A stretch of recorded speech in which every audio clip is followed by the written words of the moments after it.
तो चलो दोस्तों बात करिए डिग्री सिविल सेम 7 ની અંદર આવતા એક ઇમ્પોર્ટન્ટ સબ્જેક્ટ ઇરિગેશન એન્જિનિયરિંગના મોસ્ટ ઇમ્પોર્ટન્ટ કન્ટેન્ટની। તો સૌપ્રથમ દોસ્તો તમે જ્યારે તૈયારી કરો છો ત્યારે આ ટોપિકો ઉપર વિશેષ ફોકસ કરજો અને પછી અન્ય ટોપિકોનું પણ ઓવરવ્યૂ તમે પ્રાપ્ત કરજો। તો પહેલો જ જે ચેપ્ટર છે એની અંદર સ્કોપ ઓફ ઇરિગેશન એન્જિનિયરિંગ 3 વખત જીટીયુ એક્ઝામની અંદર ક્વેશ્ચન પૂછાયેલો છે।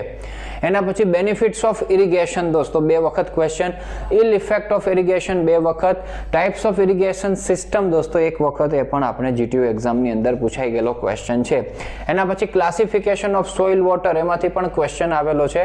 સોઇલ મોઇસ્ચર કન્ટેન્ટની અંદર field capacity, permanent wilting point, ultimate wilting point અને રેડીલી અવેલેબલ મોઇસ્ચર આમાંથી ક્વેશ્ચનો દોસ્તો પૂછાયેલા છે। છેલ્લા બંને પેપરની અંદર અલ્ટિમેટ વિલ્ટિંગ પોઈન્ટ દોસ્તો તમને ડિફાઇન કરવાનું કીધેલું છે, તો ખાસ તૈયાર કરીએ।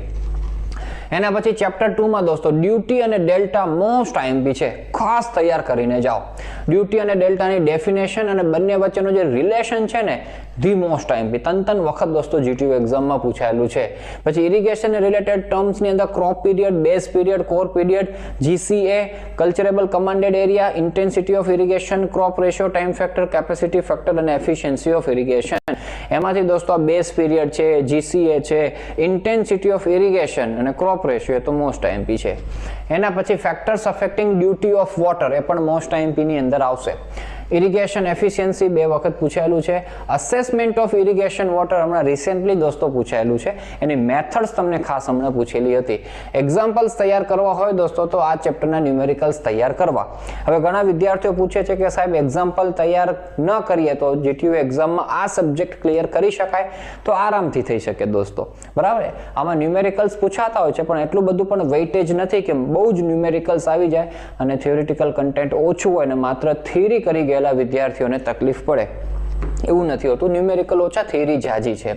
મેથડ્સ ઓફ ઇરિગેશનની દોસ્તો આપણે વાત કરીએ તો એમાં મેથડ્સ ઓફ ઇરિગેશન એનલિસ્ટ કરવાની હતી અને કંટ્રોલ્ડ ફ્લડિંગની મેથડો એક્સપ્લેન કરવાનું તમને હમણાં રિસેન્ટ પેપરમાં પૂછાયેલું છે। સરફેસ ઇરિગેશન મેથડ્સ પછી આ પૂછાયેલું નથી પણ ગમે ત્યારે પૂછી શકે। સ્પ્રિંકલર ઇરિગેશન અને ડ્રીપ ઇરિગેશન દોસ્તો એના એડવાન્ટેજ, ડિસએડવાન્ટેજ અને એનું કમ્પેરિઝન ખાસ આપણે તૈયાર કરવાનું થાય। એના પછી આગળ આવી જાઓ તો ડાયવર્ઝન હેડવર્ક્સ આપણું ચેપ્ટર છે દોસ્તો, તો એની અંદર હેડવર્ક્સની ડેફિનેશન, એના પર્પઝિસ મોસ્ટ આઈએમપી છે। Types of diversion headwork most IMP, weir અને બરાજનો ડિફરન્સ પણ IMP, components of diversion headworks એની સ્કેચ તૈયાર કરો, કમ્પોનન્ટ્સના નામ અને એના ફંક્શન્સ તમને આવડવા જોઈએ। સિલ્ટ ઇજેક્ટર વિશે દોસ્તો હમણાં ક્વેશ્ચન પૂછાઈ ગયેલો છે રિસેન્ટ પેપરમાં। પછી બ્લિગ્સ અને ખોસલાની થિયરી છે દોસ્તો, બંને આઈએમપી છે, ગમે તે પૂછી શકાય છે, બરાબર। તો ડિઝાઇન ક્રાઇટેરિયા, લિમિટેશન્સ, ખોસલાની અંદર શરૂઆતમાં આપણને છે એ શું કહેવાય આપણે ફ્લો નેટના સ્વરૂપમાં સમજાવેલું છે અને પછી એના કેસીસ આપવામાં આવેલા છે। મેથડ્સ ઓફ ઇન્ડિપેન્ડન્ટ વેરિયેબલનું કામકાજ છે, તો એ રીતના ક્વેશ્ચનો પૂછાય છે, તો ખાસ તૈયાર કરીએ। એક્ઝામ્પલ્સ તમારી સામે લખેલા છે, આપણે તૈયાર કરાય।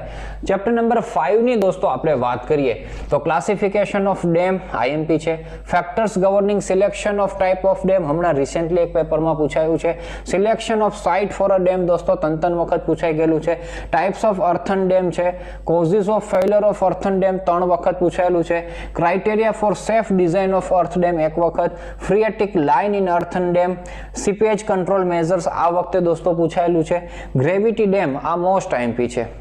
ગ્રેવિટી ડેમ દોસ્તો એમાં forces acting on the gravity dam with sketch પૂછે છે।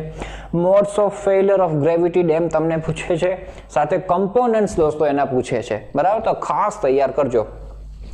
જોઇન્ટ્સની અંદર દોસ્તો કન્સ્ટ્રક્શન જોઇન્ટ્સ તમને 2 વખત અહીંયા પૂછાઈ ગયેલું છે, તો એ રીતના ચેપ્ટર તૈયાર કરવાનું થાય। ડેમ આઉટલેટ વર્ક્સ દોસ્તો છે ને લેસ ઇમ્પોર્ટન્ટ ચેપ્ટર છે અને છેલ્લે તૈયાર કરજો। જેને પાસિંગ માર્ક્સ જોતા હોય આ ચેપ્ટરમાંથી કાંઈ તૈયાર ન કરે, બાકી તૈયાર કરવું હોય તો સ્પિલવેની ડેફિનેશન, ફેક્ટર અફેક્ટિંગ ટાઇપ અને સ્પિલવે ક્રેસ્ટ ગેટ અને સ્ટીલિંગ બેઝિન્સ તૈયાર કરીને આગળ વધી જજો।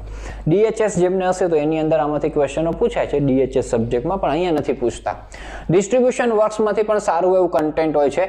પહેલું તો classification of irrigation canal, canal alignment દોસ્તો, એના factors of that affect canal alignment. હમણાં ક્વેશ્ચન દોસ્તો આ પૂછાયેલો છે તો આપેલા છે આપણને. Losses in canals, types of channels, એમાં ડિફરન્સ ખાસ તૈયાર કરો એલ્યુવિયલ અને નોન એલ્યુવિયલ ચેનલનો. પછી કેનેડીસ સિલ્ટ થિયરી, એમાં design of channel limitations.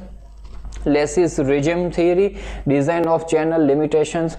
Kennedy અને લેસીની ડિફરન્સ દોસ્તો, બેલેન્સિંગ ડેપ્થ, એક્ઝામ્પલ્સ, અને લાઇનિંગ ઓફ ઇરિગેશન ચેનલની અંદર એના નેસેસિટી, એડવાન્ટેજ, રિક્વાયરમેન્ટ્સ, ટાઈપ્સ. આ મોસ્ટ આઈએમપી છે દોસ્તો, આમાંથી ક્વેશ્ચનો ખાસ બનતા હોય છે તો એ તો ખાસ તૈયાર કરો અને આ બધું કન્ટેન્ટ તૈયાર કરો. બધું જ જીટીયુ એક્ઝામમાં પૂછાયેલું કન્ટેન્ટ છે. એના પછી ચેપ્ટર નંબર 8 તો types of cross drainage works. 3 ટાઈપના છે દોસ્તો, એમાંથી નામ આપીને આ વખતે ક્વેશ્ચનો આવ્યા, એક્વાડક્ટ અને સુપર પેસેજના. તો બરાબર, તો આપણે એ તૈયાર કરીએ. Canal falls, definition, necessity, types ખાસ તૈયાર કરો. Cross regulator, definition, functions. Distributary head regulators, definition, function. Canal escape અને કેનાલ આઉટલેટના ડેફિનેશન, ટાઇપ, રિક્વાયરમેન્ટ્સ, આ બધું તૈયાર કરો એટલે ચેપ્ટર નંબર 8 તમારું કમ્પ્લીટ થાય. ચેપ્ટર નંબર 9 દોસ્તો વોટર લોગિંગ એન્ડ ડ્રેનેજ છે. તેમાં વોટર લોગિંગમાંથી ક્વેશ્ચનો આવે જ છે અને લેન્ડ રિક્લેમિનેશનમાંથી બહુ આવતા હોય છે. તો વોટર લોગિંગમાં definition, causes, effect, measures for prevention આ ખાસ તૈયાર કરવામાંથી કોઈ ને કોઈ તો હોવાના જ. પછી ડ્રેનેજ સિસ્ટમ એક વખત પૂછાયેલું છે, બાકી લેન્ડ રિક્લેમેશન દોસ્તો છે ખાસ પૂછાતું હોય છે તો એની મેથડ્સ દોસ્તો આ વખતે પૂછેલી હતી તો એ પણ આ વખતે ખાસ તૈયાર કરજો.